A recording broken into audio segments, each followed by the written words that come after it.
Your dryer beeps while running due to the damp beep feature being enabled or because the dryer is overheating. The damp beep feature, also known as the damp dry feature, notifies you when clothes are 80% dry, which can be useful if you plan to iron them later.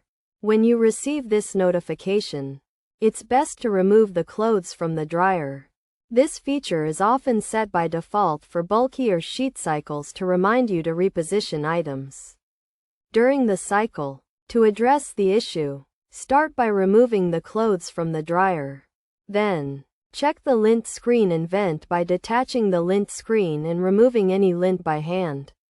Rinse the screen under running water to remove stuck detergent, and air dry it before reinstalling. While the lint screen dries, detach the vent duct at the back of the dryer and use a vacuum cleaner to remove accumulated lint. Clean the exhaust vent before reconnecting the duct. Once these steps are complete, restore power to the dryer and put in a fresh load.